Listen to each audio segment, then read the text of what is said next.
The morning sun filtered through the blinds as I sat at the kitchen table, sipping coffee and reviewing the footage from my rooftop camera. There it was clear as crystal. Stephanie Mallory, second-story window, gun in hand, muzzle flash, time-stamped, and with perfect audio. She had no clue that when she pulled that trigger, she entered a game of strategy with someone trained to wait, watch, and let their opponent unravel. I wasn't going to retaliate with threats or chaos. I didn't need to. I had time, training, and every legal tool I needed to let her hang herself in broad daylight while I calmly sipped my tea. She strutted across her lawn that morning with her tiny, manicured dog, pausing just long enough to smirk and shout, "Good to see someone finally watching over the creeps in this neighborhood."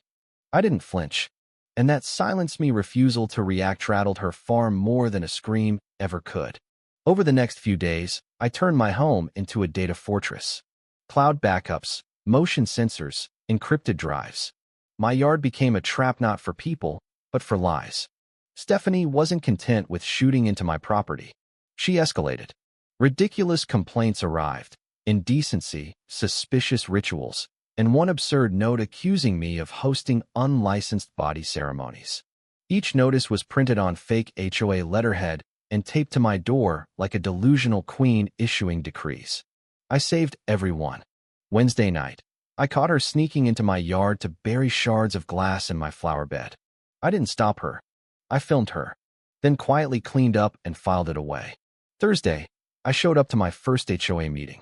Stephanie stood at the front, smug, clutching a flash drive like she was about to expose national secrets. She played a heavily edited montage of me doing yoga, overlaid with creepy music and titles like unknown ritual movements. The room fell silent, uneasy.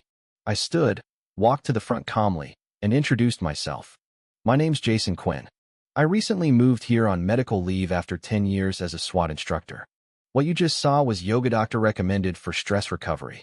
The incense, the mat, mine. The property, also mine. And the woman who made this video fired a live round into my backyard 6 days ago." Gasps echoed. Stephanie froze. I continued, "I have footage. I've submitted it to the sheriff. And if you're using fake HOA notices under your name, the board may be liable." The shift in the room was instant. Even her closest allies squirmed. Afterward, neighbors came up to me, apologizing. One, Marlene, retired judge, whispered, "She got run out of 2 neighborhoods before this. Her husband's military story, all fake. Don't engage her. She feeds on the attention." But I didn't have to engage. Stephanie unraveled herself. Spray-painted slurs appeared on my fence. "This is not a training camp," next to a demon stick figure in a yoga pose. I left it up. Let the neighborhood see. She followed with more chaos, her dog barking endlessly, flyers accusing me of recruiting teens into a stretching cult, even a fake hazard sign she jammed into my electrical panel. All caught on camera. All documented. Then came the music blaring Stars and Stripes Forever from a speaker on her balcony every morning when I unrolled my mat. Day 4, she screamed over a megaphone, "Real men don't stretch." I didn't react. That silence drove her mad. Next, I found a grid of nails across my driveway. Officer Renee, the same deputy from the shooting report, returned. "She's not annoying anymore," she said, examining the footage of Stephanie planting them under cover of darkness. "She's unstable."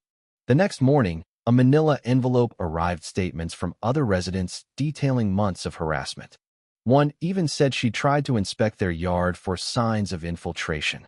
The HOA was planning to revoke her authority. Still, Stephanie didn't slow down. That night, she pushed a shopping cart full of bricks to my driveway and started building a barricade, muttering about tribunals. The deputies arrived before she finished. She screamed about patriots under siege before being told the next incident would result in arrest. For 2 days, silence. No dog. No shouting. I thought maybe, just maybe, the threat of jail got through. But people like her don't retreat, they reload. On the 3rd morning, she emerged like a one-woman militia. Camping gear, lawn signs, a megaphone. She stood across her yard yelling about foreign spiritual invasions and chakra mind control. Her dog wore a cardboard sign. "Say no to stretching." I stayed inside. The cameras rolled. Deputy Renee returned, again. "Karen," she said flatly, This is your last warning. We're preparing a mental health hold. Stephanie screamed about moral ecosystems, a phrase that later went viral online. Her signs stayed up like little monuments to madness. But things got darker. Reviewing my feed one night, I saw her at my back window with a small Devisea scanner, probably trying to eavesdrop. That was it. I compiled everything and sent it to the sheriff. They agreed. A criminal case was opening. The next morning, a new set of flyers blanketed the neighborhood edited photos of me in a yoga pose labeled Enemy of the State. The neighbors took them down themselves. One even knocked on my door, holding the flyer, and said, "We're with you." That afternoon, Hank, a newer HOA member, asked me to speak at the next meeting. Not about yoga, he said, about conflict de-escalation. I agreed. Not to lead, but to make sure this never happened again. That night, as the sun dipped low and the air smelled like rain, I unrolled my mat.